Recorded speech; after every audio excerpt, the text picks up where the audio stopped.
ሰላም እንደምን አላችሁ ውድ ቤተሰቦቼ በዛሬ ቪዲዮ የተገናኘነው በውጭ ሀገር ስራ ለመቀጠር ማወቅና እንዲሁም ደግሞ መገንዘብ ያለባችሁን የሲቪ አዘገጃጀት ወይንም ደግሞ የሪዚዩም አዘገጃጀት ፎርማቶችንና ቅደም ተከተሎችን በሚመለከት ዛሬ ቆንጆ አድርጌ ያስረዳችኋለሁኝ። በዚህ መሰረት ሲቪያችሁን ወይንም ደግሞ ሪዚዩማችሁን ካዘጋጃችሁ በውጭ ሀገር ስራ የመቀጠር እድላችሁ በጣም ከፍተኛ ነው የሚሆንላችሁ።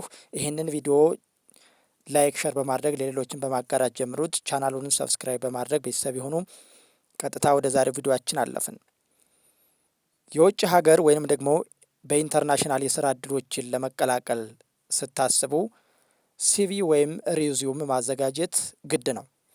ነገር ግን ሲቪ ወይም ሪዚዩም ስታዘጋጁ በኢንተርናሽናል የሲቪ አዘገጃጀት ፎርማል መሆን አለበት። ፎርማቱ ኢንተርናሽናሊ መሆን አለበት እንጂ ኢትዮጵያ ውስጥ እንደምናስገባው በተለያዩ መስሪያ ቤቶች ላይ እንደምንበትነው አይነት ሲቪ አይደለም የምናዘጋጀው።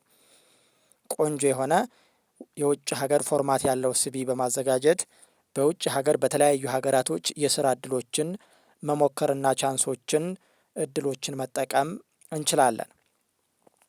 ታዲያ የስራ እድሎችን ለመቀላቀል ፕሮፌሽናል ሲቪ ማዘጋጀት ወይም ፕሮፌሽናል የሆነ ሪዚዩም ማዘጋጀት ግድ ነው።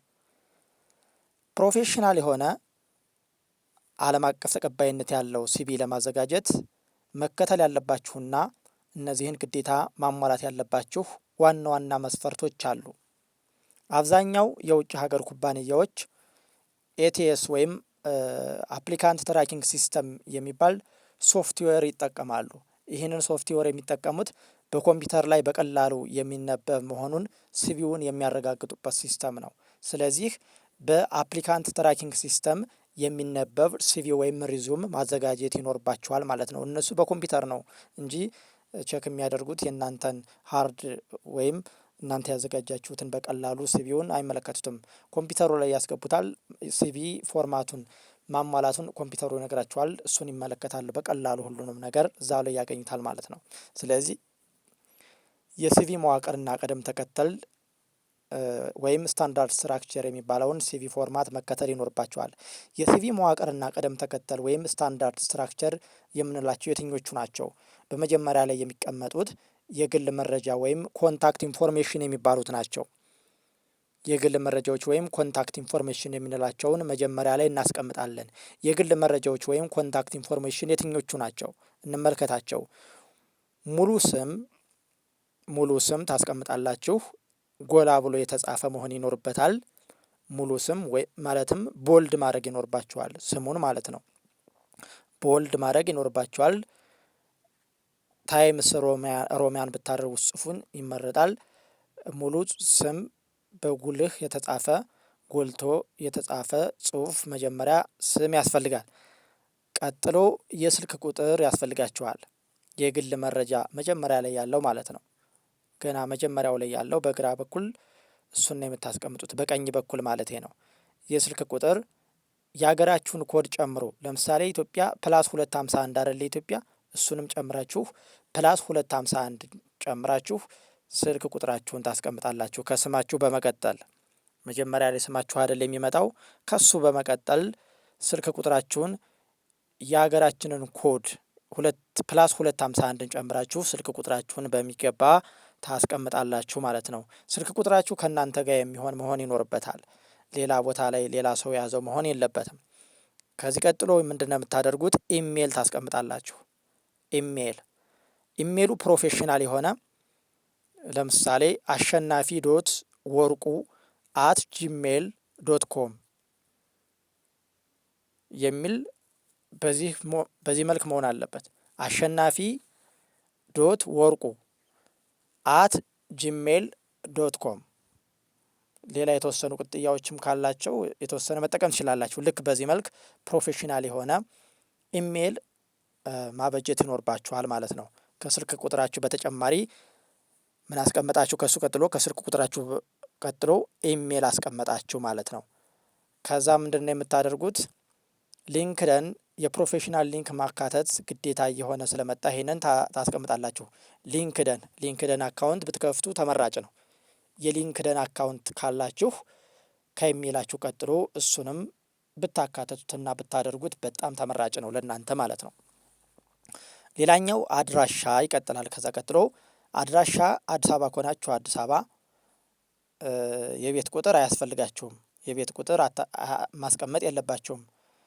የከተማውንና የሀገሩን ስም ግን ማስቀመጥ ይኖርባችኋል። ለምሳሌ አዲስ አበባ ኢትዮጵያ፣ አዲስ አበባ ኢትዮጵያ ብላችሁ የሌሎችም ከተማዎችም ካሉ እንደዛ ሐዋሳ ኢትዮጵያ፣ ባህር ዳር ኢትዮጵያ፣ መቀሌ ኢትዮጵያ፣ አዳማ ኢትዮጵያ፣ ነቀምት ኢትዮጵያ ብላችሁ በዚህ መልክ ማስቀመጥ ትችላላችሁ። ፕሮፌሽናል ሲቪ ስታዘጋጁ ከ3 እስከ 2 መስመር ባልበለጠ ሁኔታ ማንነታችሁን ዋና ዋና የስራ ልምዳችሁንና ውጤታችሁን የምትገልጹበት ክፍል መሆን ይኖርበታል። ግልጽ ነው። ከ2 እስከ 3 መስመር በማይበልጥ ማንነታችሁን ዋና የስራ ልምዳችሁንና ውጤታችሁን የምትገልጹበት ከ2 እስከ 3 መስመር ይሁን። በአጭር ነው መሆን ያለበት። አጠር አድርጉት። ለምሳሌ ከ5 ዓመት በላይ በሶፍትዌር ልማት በሶፍትዌር ዲቨሎፕመንት ልምድ አለኝ ካላችሁ የቡድን ምርታማነታችሁን በ20% ያሳደጋችሁበትን የባለሙያ ኃላፊም ከሆናችሁ ኃላፊ የባለሙያነታችሁን የሚገልጽ ይህንን ልምዳችሁን ማስቀመጥ ትችላላችሁ ማለት ነው። ከዚህ ቀጥሎ ለላይ ያየነው የግል መረጃና ኮንታክት ኢንፎርሜሽን ካስቀመጣችሁ በኋላ ፕሮፌሽናል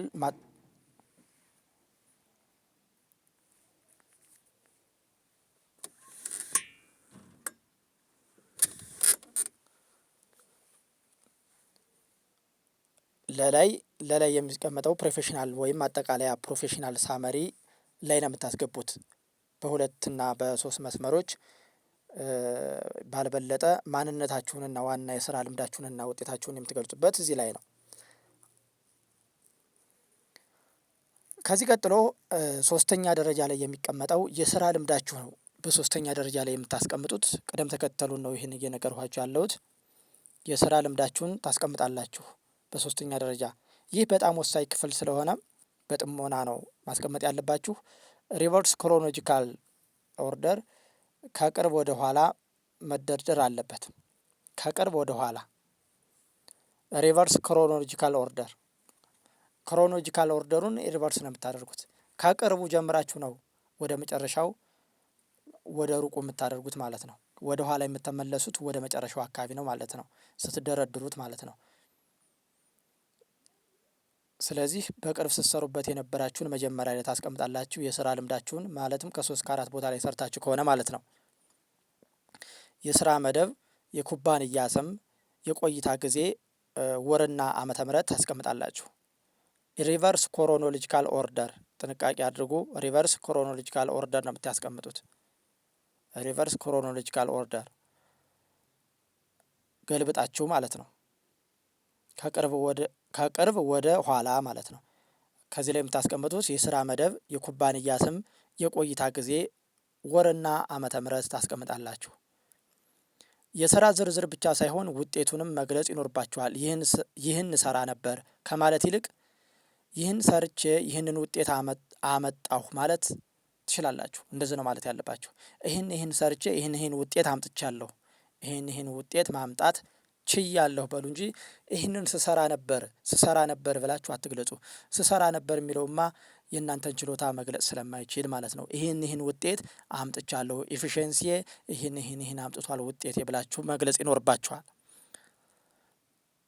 ቁጥሮችን ተጠቀሙ። ለምሳሌ የሽያጭ መጠንን በ15% ጨምሬያለሁ ወይም አሳድጌያለሁ የሚል በፐርሰንት የተሰላ የስራ እንቅስቃሴያችሁን የሚገልጽ በፐርሰንት የተሰላ ቢሆን ጥሩ ነው። በፐርሰንት አስልታችሁ የስራ ክህሎታችሁን ውጤታማነታችሁን በፐርሰንት ግለጹት።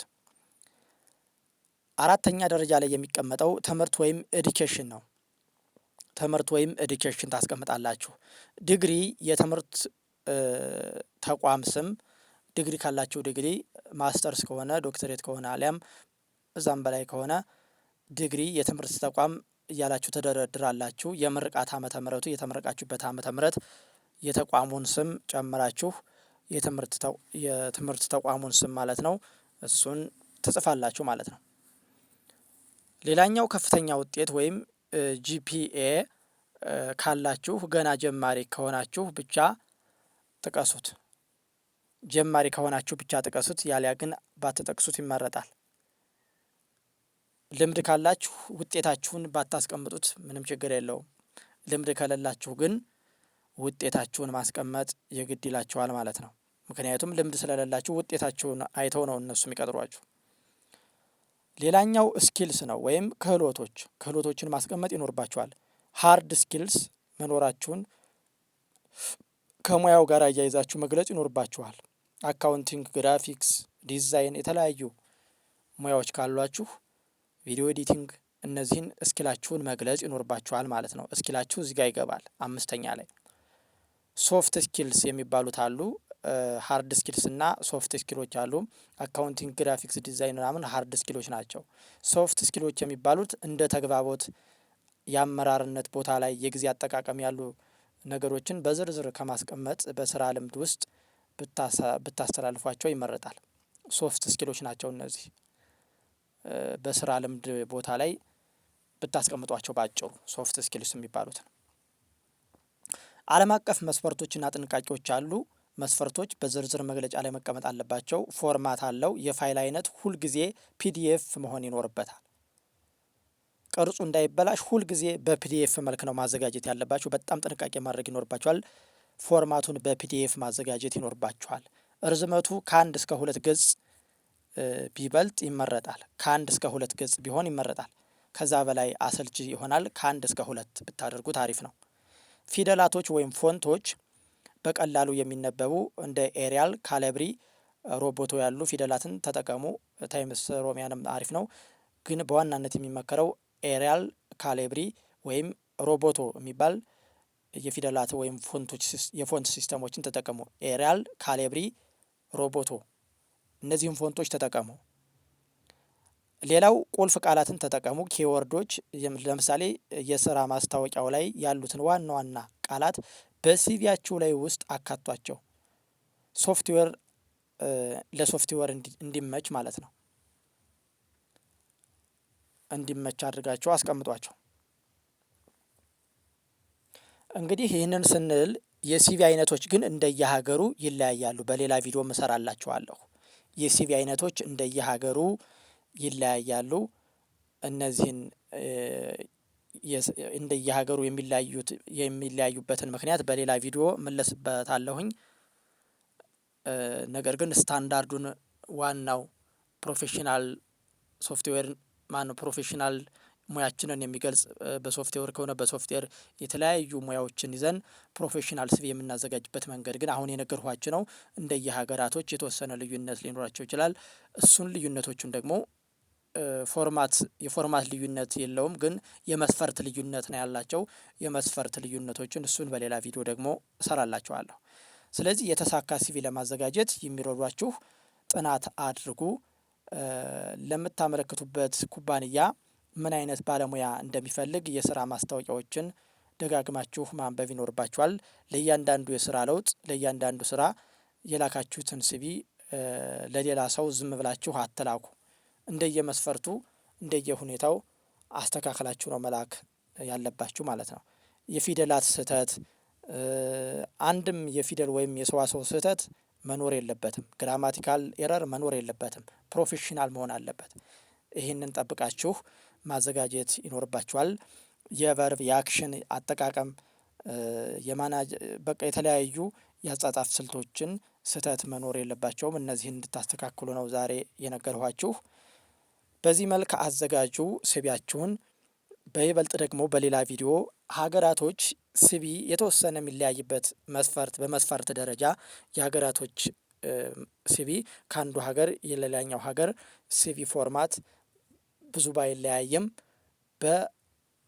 በእንትን ደረጃ በመስፈርት ደረጃ የተወሰነ የሚለያዩበት አለ። እሱን በሌላ ቪዲዮ እመለስበታለሁ። በደንብ አድርጌ እሰራላችኋለሁ። አይ ቲንክ ከዚህ ቪዲዮ ብዙ ነገር እንዳወቃችሁና ብዙ ግልጽ እንደሆነላችሁ አምናለሁኝ። ኮሜንት ላይ ሀሳባችሁን ጻፉልኝ። በሌላ ቪዲዮ መለሳለሁኝ። ለዛሬ በዚህ አበቃው። ሰናይ ጊዜ ተመኘውላችሁ።